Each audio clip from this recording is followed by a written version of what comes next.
People have asked what has been the reaction to Finding Yuri, and I have to say it's been gratifying. People have reviewed the book very favorably, and that's exciting to me.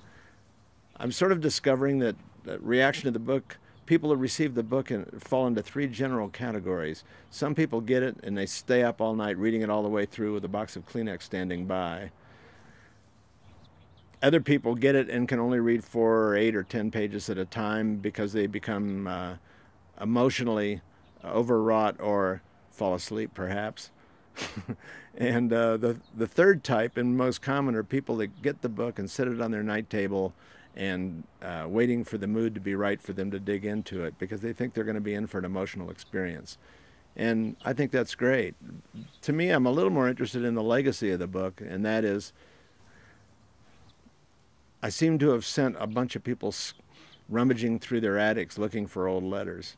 And everyone that reads the book, I've had many people call me or email me. People that I don't know have emailed me and said, you know, I have a box of letters from my father, between my father and my mother in World War II, or variations on a theme. And it reminds me of Karen Chamberlain, who was my editor, my first editor, who was wonderful. And she said, all family stories are important and they all deserve to be told. And that's what I encourage people to do. If this book makes you think about the importance of your own family and your own stories and sharing them with the new generation coming along, I think that's an important aspect of the book.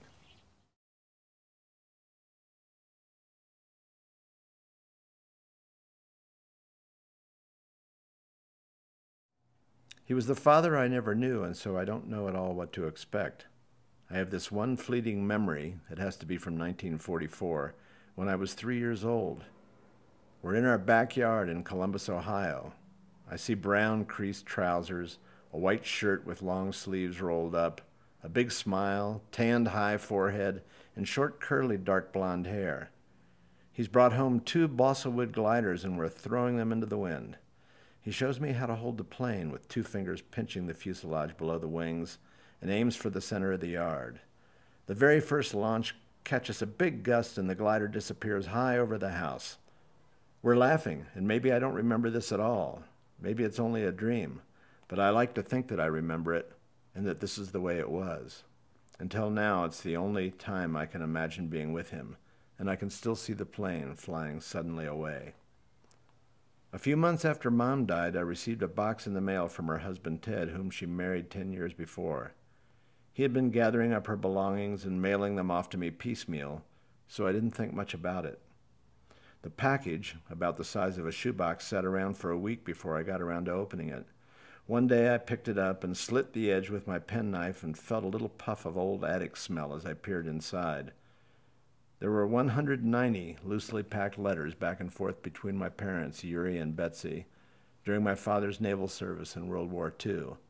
Many of his were mailed from his training base at Barbers Point, Hawaii, or later from the USS Enterprise, where he flew with Torpedo Squadron 90 during the last stages of the war in the Pacific. The first thing I could think to do was to buy a fireproof lockbox. I had been given a rare gift that I had no idea existed, a chance to get to know my father, and wanted nothing to happen to the letters. I read only 2 when the box first arrived, one from Yuri and one from Betsy.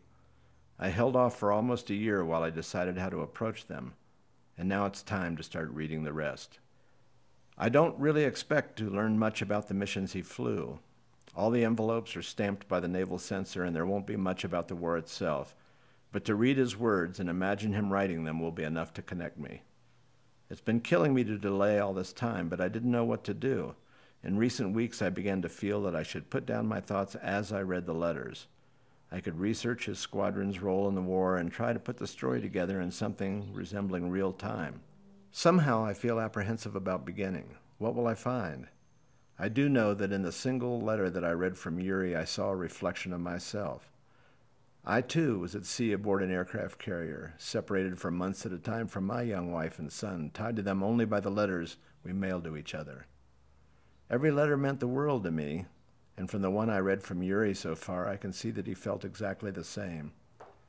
You're at sea with your squadron of brothers, living, breathing, and fighting for the life of the world you believe in. But it doesn't take you to the core and reason for it all. It doesn't take you home.